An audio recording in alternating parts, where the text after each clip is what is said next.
Hi everyone, welcome to the Stay Hungry podcast. Today we're talking about Facebook's ads aren't dead, and I've got a very special guest for you, Neil Shoney Mac. Thank you.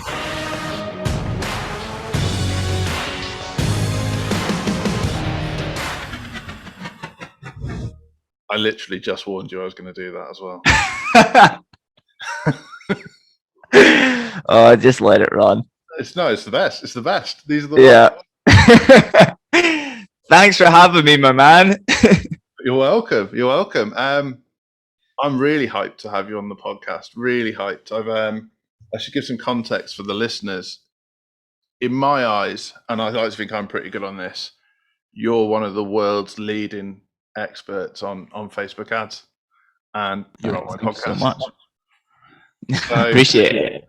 And yeah, like we've become friends. You're one of my mentors. It's wild, and now you're on my podcast. I'm like fanboy, and it's really weird. So I'm buzzing. I had a great time with you the first time we got to catch up in person. Like that was brilliant. It was so much fun, and we'll get to do it again very, very soon as well, which is fantastic. Yeah, it's insane. It's like I've got other mentors, there's other people that I've met over Zoom, and and sometimes when you get together, it can be like, this is actually a bit awkward. And like you gave me a hug the first time we met, and you're like, this is all the team, come and join us. And then we were like either eating or drinking for the next 2 days. So it was love it. Good. So for the benefit of the uninitiated, just let us know who you are. Okay, so I'm Neil Shoney Mac, business owner long before I was a marketer, sort of fell into this. I used to run big fitness exhibitions in Glasgow when I first graduated from university, not doing anything about marketing or business there either. And I got that big kick in the balls that everybody gets when they go into business for the first time, which is you think, oh, my amazing ideas in my head, everybody's just going to want to sign up for this because isn't it just original and beautiful and amazing? And then you realize that you actually need to be really good at business overall and marketing to be able to get people to buy even things that are relatively good in the marketplace. And we weren't selling anything because I didn't know anything about marketing. So I had to very quickly learn organic. So organic social at the time was actually pretty good. This was like 8-9 years ago, by the way. So organic social was actually pretty good. Email marketing, and the final part was Facebook ads. And the reason that I moved into Facebook ads, even at the early stage of business when we had like no money at all, really, was purely because you could see money in versus money out. You've got that dashboard, and it used to be very accurate with what you would see on there back in the day as well. So it was an easy way for us to acquire new people signing up for tickets and different things like that. Specifically, when we could see the money in versus money out, we just knew that we at least weren't losing money. So if we were breaking even or better and getting as many people as possible to the event, we would have a second year, third year, fourth year, etc. That took us up to the fourth year, and then I actually sold the event. It's ran, I think it's ran once since, but then COVID hit, so event industry obviously bombed, but they're coming back next year, so it still runs without me since we sold it.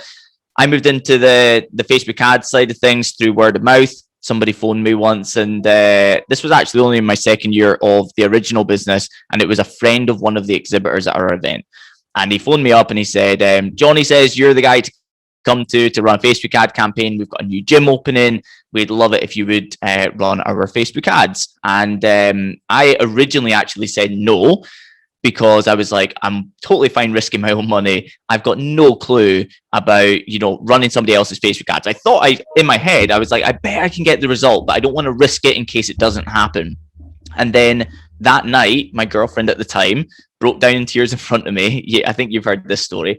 Broke down in tears in front of me. And it turned out it was actually because she hadn't seen her family in months. She's from New York. She was studying in Glasgow. That's how we met. And she hadn't seen her family in months. She's very close to her family. So I essentially thought to myself, right, well, what I'll do here is I'll price up what it would cost to fly out there take Adriana there for Christmas, anything like accommodation, fun stuff, whatever, price that up, and then I'll basically quote that to them. And if they say yes, then we've solved two problems. If they say no, then then we just go down the route that we were expecting to go, which is not to go into marketing, consulting and things like that. They ended up saying yes to it. And that led to our first ever client being a £4,000 ad spend and £297,866 back in membership sales before their doors had even opened. Word of mouth, as you can imagine, led to an oversubscribed business. Quickly, that turned into, can you just teach us how to do it if you can't take us on? That moved us into coaching, and here we are today, coaching and mentoring people like yourself, of course, but many other coaches and consultants in different spaces as well. Amazing. So, weird admission for you here. I used to work in the events industry. I didn't have a background in marketing. And I work in marketing, and I'm married to an Italian. Love it. Yeah, the event industry forces you to get very good very quickly at marketing, because you have to have a lot of people coming through doors, and it's easier said than done to sell even £17.50 tickets. You might think it's very easy, but when you take into account that person has to block out their day, has to make sure everybody else that they want to go with can actually attend as well. They need to coordinate who's buying the tickets. Then they need travel. Then they need possibly even hotels and stuff.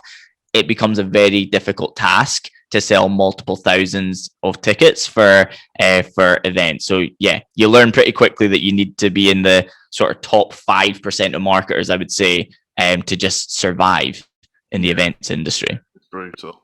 And then, weird fact, just to prove I've done my research, we've both met Eddie Hall, and he actually lives round the corner from me. So. Oh yeah, Eddie's great. Yeah, we got him to our event. I think it was 3 years. It might have been 4 years in a row. And yeah, he was amazing. Like we got him to our second event, sorry. And at that point, I don't think he'd actually made it to the final of World's Strongest Man yet at that point, but he was like one of like the up and comers. He was already British champion, and we brought him up. And then the testament to his character with this story here is that he went on to win the World's Strongest Man within about 2 years of that.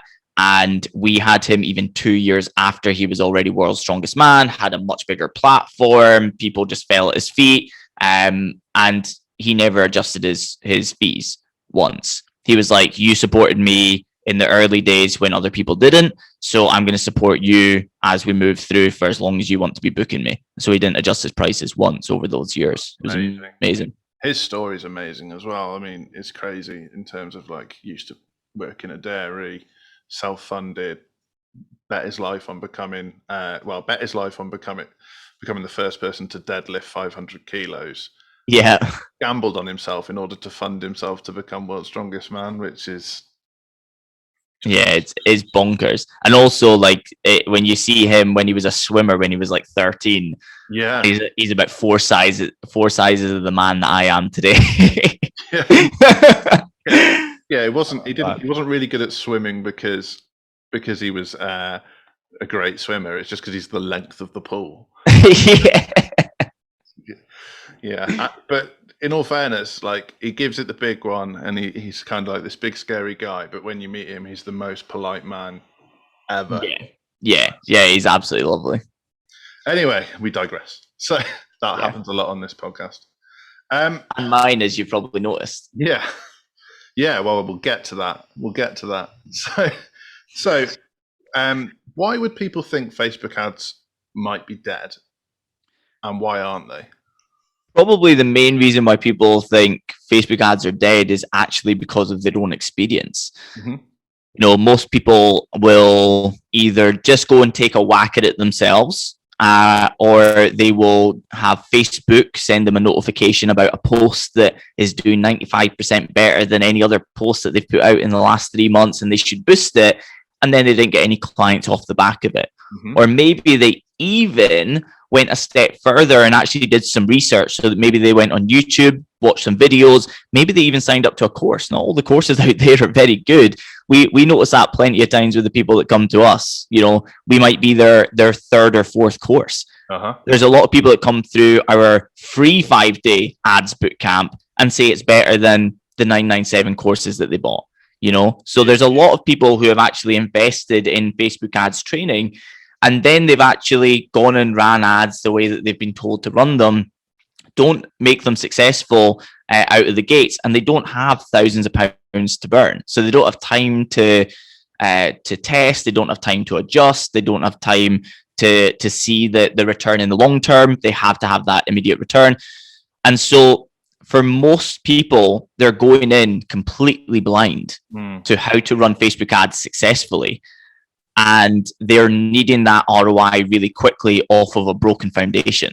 So that's probably the reason that most people will say that Facebook ads are dead, is basically just because of their own experience rather than the chatter around that. There's some people with that. I was actually speaking to somebody else who's in the group with you. I was speaking to him yesterday, and he's in another mastermind as well. And he's like, the weirdest thing is, he was like, everything we've done with ads thus far has been wildly profitable and successful.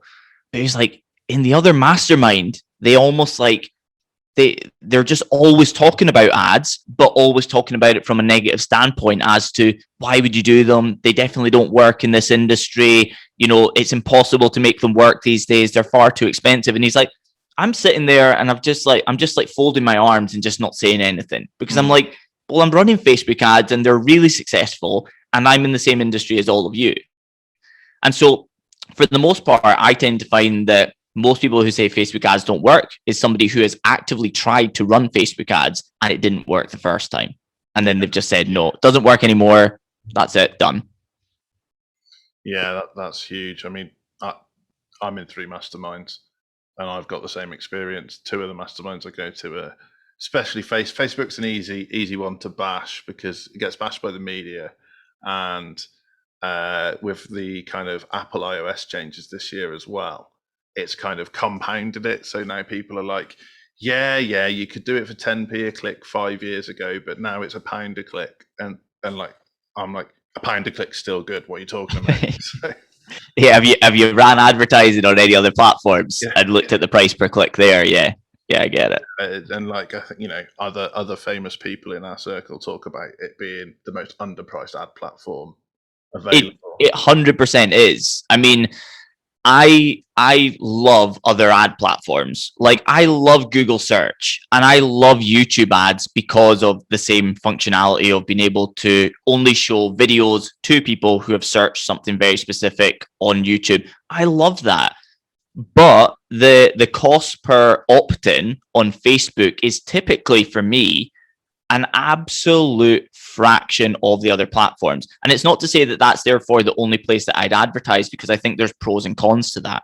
I think there's a big pro to the quality of person that comes through a Google search ad or a YouTube ad, because they are literally trying to solve that problem in that second. So maybe I would spend, you know, let's say $8 on that person, but over on Facebook, I might spend £2 to acquire that opt-in over there. So it's a lot less. And a lot of people would go, well, we'll just throw all of our money in there. But I like the balance. I like the balance of having the people that are coming in at a fraction of the cost, but probably will take more nurturing. And then having those people over there that you could basically put book a call in front of them and they'd probably, you know, go ahead and book it. Yeah, definitely. That's something we do. We know leads through Google, leads through LinkedIn are going to cost us a lot more, but generally they might be a bit closer to the point of sale, and our Facebook ads need a little bit more nurturing, but then there's things we can do on Facebook that we can't do on Google and LinkedIn. So I guess for people listening, what can you do on Facebook that always surprises people? Well, on Facebook, I mean, the lead form side of things is really exceptional. I mean, there's pros and cons to basically everything with advertising between the different platforms, and also the things within each of the platforms. There's pros and cons to doing everything, right? So if we said Facebook lead ads, for example, So Facebook lead ads are incredible because, first of all, whenever somebody clicks on a link on your Facebook ad, a percentage of them are never going to see the page, right? Some of them will literally click away before the page is fully loaded. Mm-hmm.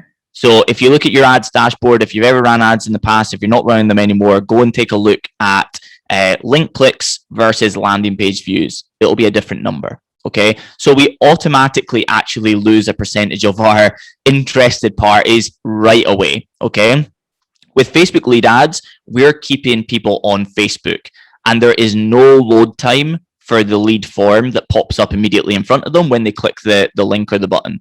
Okay, so that means that 10, 20, if you've got a slow running website, could even be 40% that drop off. That's eliminated right away. The second thing is when somebody lands on your website and they have the opportunity to submit their name and email address, they have to type that in. And we know that in a world in which we're looking for them rather than they are looking for us, so Facebook ads, a lot of people, even if they're interested, don't really want to type their name and email address into any boxes, right? So then we get a drop off there. But with Facebook lead ads, it's already filled in because they know the person's name, they know that person's email address. And that used to be a problem because of the type of email addresses that were in there. But now that Facebook is so stringent on identity confirmation and different things, the quality of the email addresses from the strategy are significantly better than they used to be. And then from there, it means that the overall cost per lead that comes in is usually significantly lower. So we only need to focus on one thing. Is the Facebook ad, worthy of stopping the scroll, getting that person interested in submitting the form? Whereas with normal Facebook ads, where you'd send somebody to a landing page, you have to get the Facebook ads right, but you also really need to tweak and optimize the landing page as well. So there's two different things that can break that Facebook ad. Whereas with Facebook lead ads, for the most part, there's not even too much that you can optimize with the lead form itself. Basically, how you position, how you'll use their data is about as far as you can go on the front end of that opt-in to optimize it any further. So that, for instance, is something that I think is incredible with Facebook. I know you can do it on LinkedIn. It doesn't look as good on LinkedIn, in my opinion, at all. Not even the button looks as good on LinkedIn. You can do that in a sense on YouTube as well, but again, it does a drop down and it doesn't look as good, and it sort of confuses people into it. Whereas on Facebook, it's just really optimized. I mean, Facebook lead ads have been there for years. It just used to be terrible, but now they're really good. So I mean, that would be one thing that I would say is better about Facebook than most other platforms. I would say further to that, their ability to find the people that you want the result of is significantly higher than other platforms. The other platforms, I tend to find that it is almost solely down to you to really specify who it is that you're looking for and optimize for it. Whereas with Facebook, sometimes we can even go super broad. Like we can literally just target everybody in the UK and Ireland. And sometimes, especially if you're in a broad niche, something that's like weight loss or something like that, that can absolutely fly. Like Facebook just have so many data points on everybody there. They quickly know what your advert's about. Like if you've ever gone into the inspect bar on Google Chrome when you're setting up a Facebook ad, it's actually funny. The image that you upload, they instantly turn it into actual code of what's written on there or what they think is on that image, right? So even from the image that you upload, there's colors that they know people react better to. There's certain types of images that are inside there, like certain types of people, etc. Then there's the written word. So if I say like 5-day challenge, they're probably going to find people that have reacted well to 5-day challenges before, because there's no shortage of them, right? So, they're going to find more people like that. So from my standpoint with Facebook, as long as we test broadly on the front end, give them plenty to work with, Facebook are exceptional at going and getting us the result that we're looking for. And then probably the final thing that's better with Facebook over the other platforms that are out there is the cost per lead. And so if your marketing is actually optimized, right? So that means not just running an ad to grow your email list. You've probably heard that a million times. Yeah, so I think that we should run a campaign to grow the email list. Not well, let's grow the email list, but then let's turn some of them into book calls, and let's turn some of them into sales, and let's monetize our ad spend on the front end. If you've actually got the systems on the back end for your ads so that you can monetize it relatively quickly, sometimes instantly, then Facebook ads is an incredible place to be picking up such low cost leads comparable to other platforms. Yeah, amazing. That was a detailed answer for one. Take a breath. but, I think you've absolutely nailed it there, that people just don't realize, one, what Facebook can do, and two, how much data it has access to and how smart it is. So the example you used there of when you get it to inspect, when you use the inspect tool to look at what it's done with an image, it's actually scary, to the point that if you put a picture of someone, it'll be like blue eyes, beard, nose, mouth. It knows so much. Yeah. It's crazy.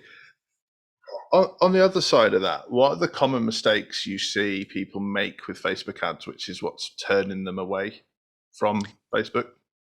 So the number one, well, actually, so two big things that I see go really wrong with people's Facebook ads is, number one, they run what I would call like a 1-1-1 campaign, which is essentially that, they've graduated from the boost button. They've been told, stop using the boost button. You need to go into Facebook Ads Manager. They might even have followed a video with it. And they've gone through that sort of 7 steps of setting up a Facebook ad that Facebook really detail, make it really easy to follow. But if you're doing it from scratch, would probably take somebody about 45 minutes, right? So they're setting up a campaign. Maybe it's their first campaign on Facebook ads platform, probably about 45 minutes to go from that create ad button through to publish. But unfortunately, on the other side of that, they realistically have just one campaign. They have one audience or ad set, ad set really, but for easiness of understanding, audience, and then one ad. And for easiness of understanding, that's what you see in your newsfeed. So the image, the written word, the button, all of that stuff, okay? For that to be successful, you have to hope that you have the perfect image with the perfect piece of copy, possibly even the right button text chosen. Then you have to hope that it is the right audience that you've chosen to go after. And then you have to hope that all of that plays in together so that that audience resonates with that image, that resonates with that piece of copy, that resonates with that button text, right? Even in my sort of 8 years plus of running Facebook ads continuously every day and being across multiple accounts, if I was running ads like the majority of people were trying to run ads themselves, I would fail about 50% of the time, because it's a best guess. That's all it is. So it's my best guess of who to target. It's my best guess of what the perfect image would be. It's my best guess of what the written word should be alongside the advert, And the easy way to solve this is by simply testing in a much broader sense. You know that we do the Shoney 255 method, which I won't go into too much detail on here, but quite simply, it would be running 2 campaigns instead of 1. Instantly, you've doubled your chances of success. So you've got one that's for people who know who you are and one for people who don't know who you are.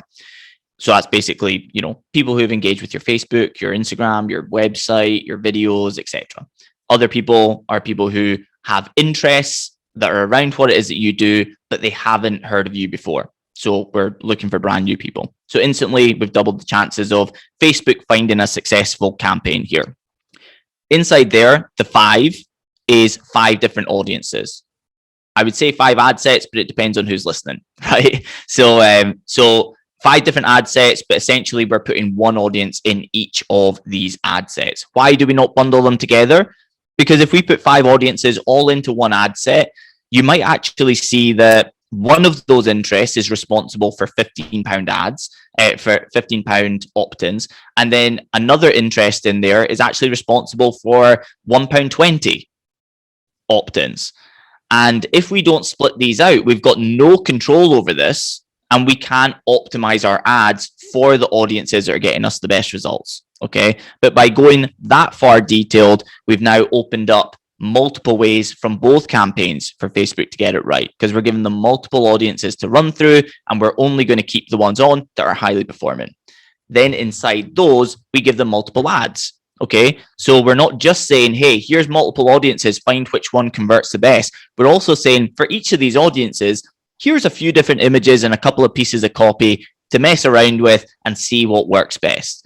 By simply testing broadly like that, we don't have to increase the ad budget significantly anyway. It can be pretty much what you were going to kick off with on your original campaign that you maybe set up back in the day. But Facebook is going to very quickly spread the bets, see what's working, and start to optimize towards where the lowest cost per lead is coming in. There's a little bit of handiwork that we have to do on top of it because Facebook isn't perfect by any means at optimizing for the lowest cost leads, or they might even optimize for the lowest cost leads, but you might know that there's a little bit more value in one of the audiences, so you want to optimize further for that one right there. So there's a bit of handiwork that we need to do on the back end, but it really comes down to testing broadly. With that simple system that I'm saying there, by the way, remember I said it'll take about 45 minutes to set up a 1-1-1 campaign. It takes about an extra 20 minutes to set up the whole 255 method because there's something beautiful called the duplicate button. So we're not setting up things from scratch all the time. We're just changing one thing, publishing, moving on. The second thing that people get wrong all the time, and especially in the coaching and consulting space, but I'm sure this is rife across the board. Well, I know it to be rife across the board in terms of offers, but in coaching and consulting, it's very specifically people are trying to sell complete strangers into a boot call. So they're just trying to, you've never heard of me before, but here's why you want to jump on a 30-minute strategy session with me that's going to be really valuable for you. Clearly going to be a sales call, no context behind it. Nobody knows who you are. They now just think you're scamming them from the word go. And what that ends up with is a really high cost per book call. Most people don't turn up to that call. And the ones who turn up usually don't even know why they're there. But if they know why they're there, then they'll make every excuse in the book not to get their credit card out because they literally have just found out about you. It's as much of a learning experience for them about who you are on that call as anything else. We want to actually send them to a stepping stone towards the call if you're in the coaching and consulting space. So that would be sending them to a lead magnet where they can get some information from you. They can see your methods. They can see the proof of what you can do in terms of results. They can see why you're a perfect fit to work together. They can see they can become product aware. All of those things before actually booking that call. And we tend to find that in that space specifically, by doing that or running a free challenge or running even a paid challenge or multiple things that you can do as that stepping stone, we tend to find that you actually end up with a lower cost per book call, not just opt-in. So a lower cost per book call because of that context that you've set there, but then you'll have a significantly higher percentage of those people turn up to those calls and an even higher percentage making a purchase on the other side of it as well. So those are the two big things that people typically get wrong is testing in a very linear, it either works or it doesn't work way, not testing broadly and allowing Facebook to find the winners within. And then second of all, having the completely wrong offer. So the offer that we're putting in front of the prospect is just far too straight for the jugular. We're not giving them any time to warm up to us before buying something at a significant price. So you just summarized the entire reason why I work with you. So for the context, I'm pretty good at ads. It's my job to be pretty good at ads. I've got experts in our team that do ads. I'm a published author on ads. And yeah, I went to a virtual conference, and I hate virtual conferences, just to put that out there. I really struggle to look at it 3 days. It's hard. And I think you were around about in the middle your presentation, and full disclosure, I didn't know who you were at the time, and you presented the Shoney 255 method, and within 5 minutes I was like, shit, this is good. I've been on every Facebook ads training course. I've ran Facebook ads training courses. I know people who are respected by Facebook themselves. And I was like, if you're if you're looking to try and do this yourself and you want to learn how to do it in a way that you're going to see a return, this is it. And that, I guess that's the highest praise I can give you. If you're listening to this, you're not going to find a better way. You're just not. Like, I've tried. I've been there. I've done the work for you, so don't do it. It was eye-opening. And, you know, we've got people in our team that I pay to be better than me at Facebook ads, and it was eye-opening for them as well. So love it. So if you're a coach or a consultant and you need to build your business, what's your next best step? Well, I would say it would be very dependent upon, first of all, where you are in your business. So are you launching your first product? Are you working with your first handful of clients, or are you already at a significant level of scale and going to the next part? And then second of all is your products and prices.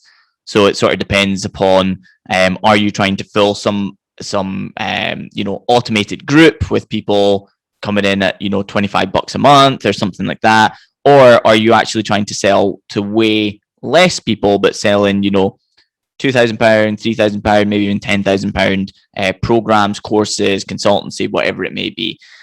So there's a little bit of it depends in there, as much as I hate that as an answer in the digital marketing space, because I think it's what everybody else does to every single question out there. It definitely depends, yeah. But in this context, it actually sort of does. If you are in that early stages, what I would say is your number one thing is to take the step back and not go gung-ho into acquiring clients. Instead, nail your product and your prices first. You don't want to have to tweak things to death on the other side of it. You want to just get your product to a point in which it's a no-brainer to your target market, right? Whether it's low price or high price, that's almost irrelevant here. Is it a no-brainer to somebody who really needs the support? Okay. So once you've got those products and prices absolutely nailed, the second thing that I would suggest that you do is actually just start getting out there right away. As in, like, if you plan on launching your first product 3 months down the line from now, go and put out your first Instagram, Facebook, possibly even LinkedIn post today. Just start doing it. It's exactly what I did when I knew I was going into the coaching and consulting space. Not the coaching and consulting, the coaching space. I was already doing consulting. Nobody even knew I was doing consulting. It was just running on word of mouth for years. And when people started asking me about doing coaching, I was like, I'm going to have to create a product here. But I knew the product wouldn't be ready for a wee while. So I just started building up the audience, right? So I just started talking about Facebook ads and talking about social media and talking about email marketing and everything in between. So start doing that so that when it gets to the point in which you're launching, you're not having to start building a community. The community is already there and it's going to make it a million times easier to sell.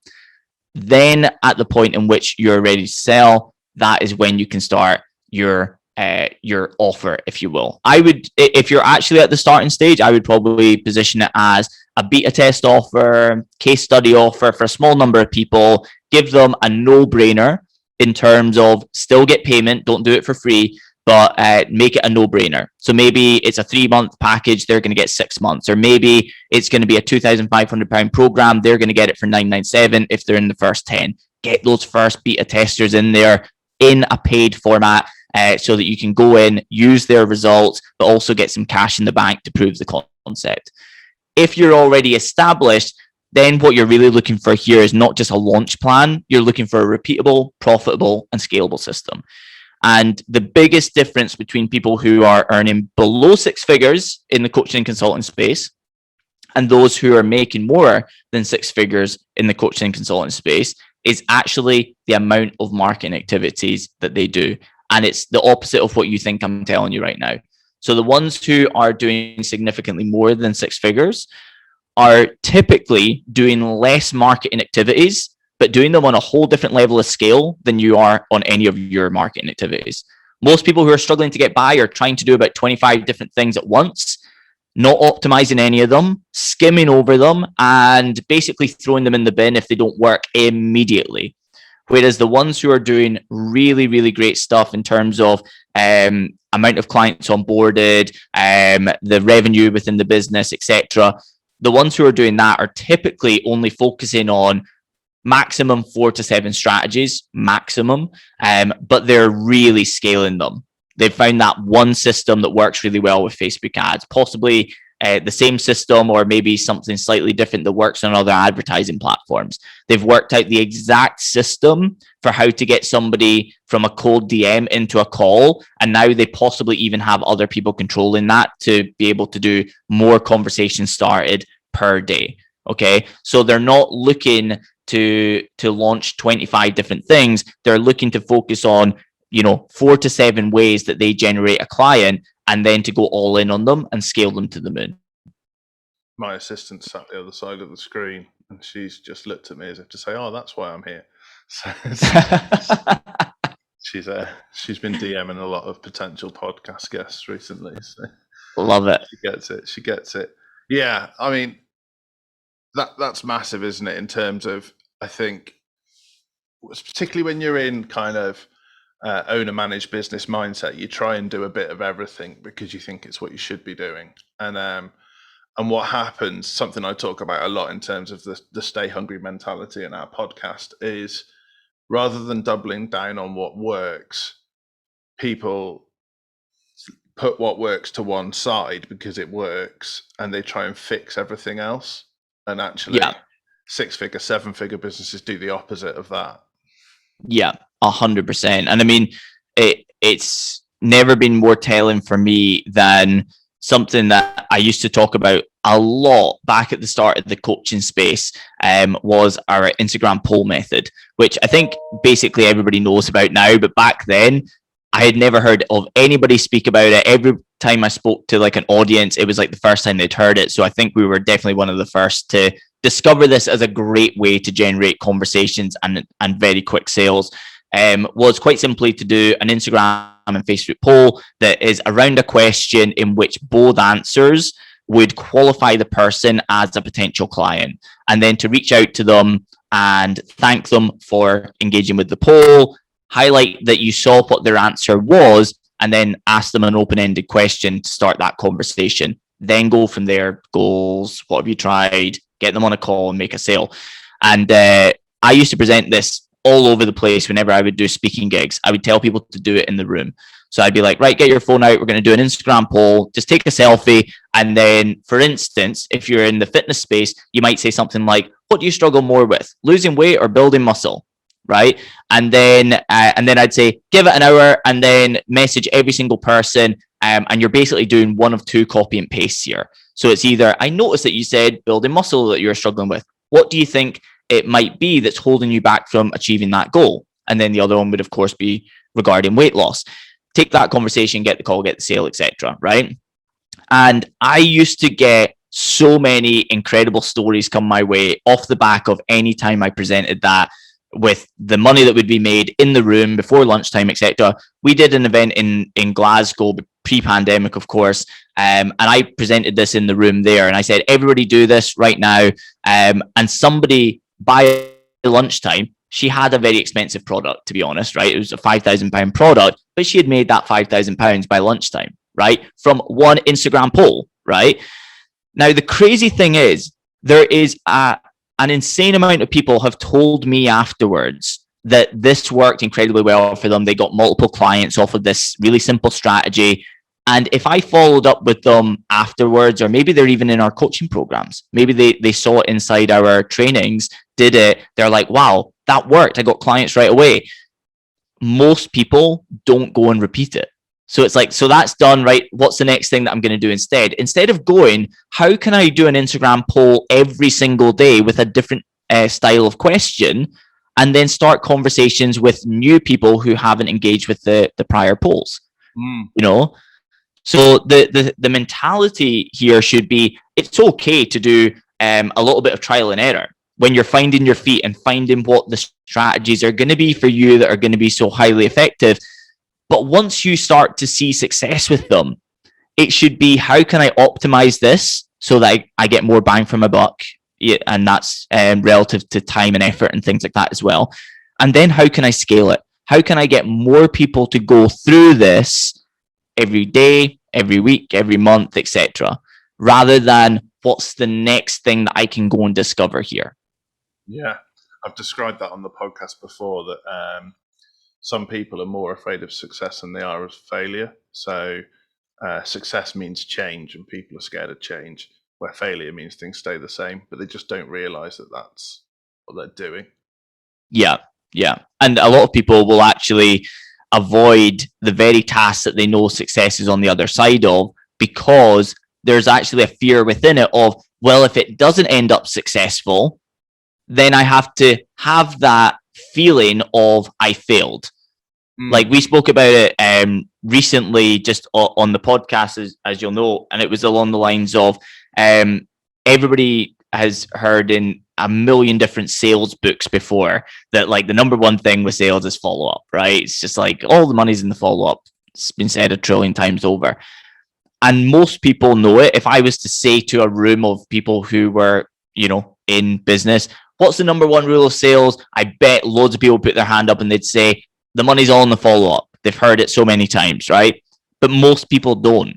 But why don't they do it? It's because it's better to think that person might become a client further down the line and to have a little bit of hope there than it is to actually go and ask them if anything's changed, if they're ready to take action, in case they get that no that seems a lot worse.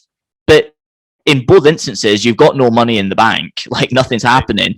But if you go and follow up with 20 people, you might get 16 no's, but you might just acquire 4 customers, right? So it's that thing.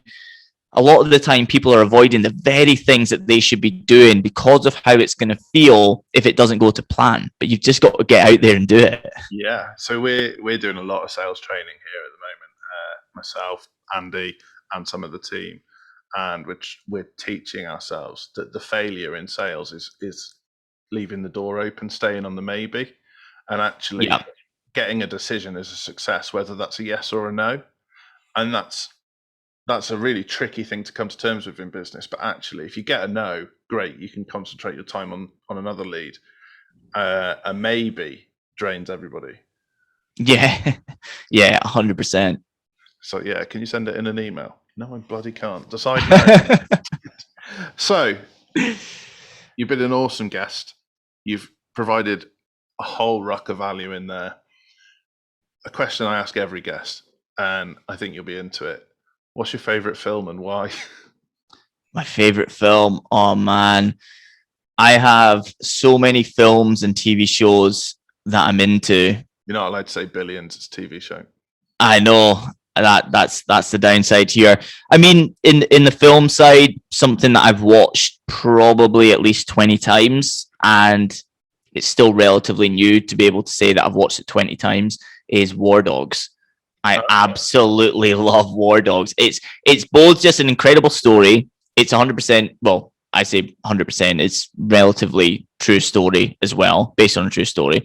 And then at the same time, it's just funny as well. Like the characters, the way that they develop the characters and everything, the laugh that guy has, like it's an incredible film. Yeah, I can't remember. There's a Nicolas Cage film that's quite similar, that's about arms dealing, and it's kind of like Wolf of Wall Street meets that. It's that, like, nice. It's insane in terms of what these guys actually achieved out of nowhere, and the people that they persuaded. Yeah. Exactly. I mean, the sheer fact that they could find out how to do what they did was like the incredible thing first and foremost. The second thing being that they actually went and did it and ended up in Jordan. Like they went over to Jordan, and then what was it? They crossed the border into Iraq. Yeah. And it's like they went through what's known as a triangle of death. That like they fleed the Taliban, I believe. Yeah. It was crazy. Death with more arms than the American army had in Iraq at the time. It was like, yeah, wild. Bonkers. We've not had that answer before. That's a good one. So thanks. Probably the most valuable thing I brought to the podcast. No way. Can't have that. And last but not least, how can people contact you? Just reach out to me on Instagram. You can go to Instagram just because I share stuff there every single day for Facebook ads, lead generation in general, email marketing, social media, the whole shebang. So at Neil Shoney Mac. It looks like Neil's Honey. It isn't Neil's Honey. Neil Shoney Mac, all one word.